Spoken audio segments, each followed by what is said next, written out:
केला है केला ललिया केला कांच लेबै की पाकल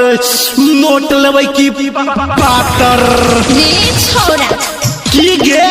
एना किया आइट के बाजे छी रे ई हमर केला बेचे के स्टाइल छे गे। अच्छा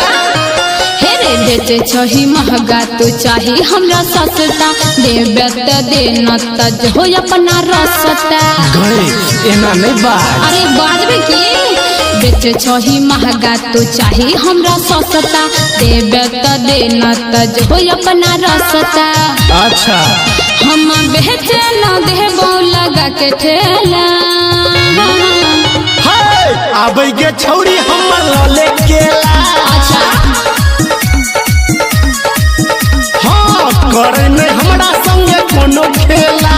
तनी सस्ता कोन रे अच्छा बात के माल छे की अच्छा सुन ठीक है सुना केना दै छी केला कौन वाला कचका की पकल का कचका 5 रुपया में एगो आ पकल का ओहो 5 रुपया में एगो अच्छा अच्छा अरे ई कोन केला छियो रे कौन वाला गे मोटका की पतर का मोट का ई छियो माल भो आ पतर का इहो छियो माले भो अच्छा अच्छा अरे ई खेबे केना रे कौन गे कचका की पकल का पकल का ऊपर से छील का आ पतर का ओहो ऊपरे से छील का आई रे टटीबा ई कचका केना छिलेते ऊपरे से छील का मां घाट टटीबा स्टूडियो बाय गुड्डू राज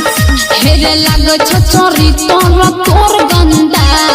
एना चपर बेत जे तो धन धा ए छोरा सुने छी हे गे बेच के हमर ई तरीका छे अच्छा हमरा गाड़ी सब ठीका छे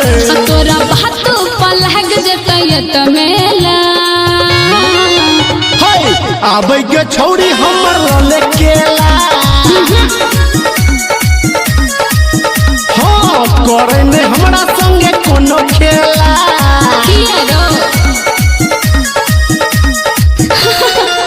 अच्छा सुन ना की दे देता कौन गे कचका की पकल का पकल का ई ले कचका इहो ले अच्छा सुन ना पैसा अखने लेबी के कर कचका के की पकल का के पकल का के हाँ गे कचका के हाँ गे दूर जो हमरा नहीं चाहिए हम केला हे रुक रुक अच्छा अभी आप सुन रहे हैं बाय गुड्डू राज हे रे ले बोन तोरा हम ठेला सकेला बाद में तू छोरा रे परबे झमेला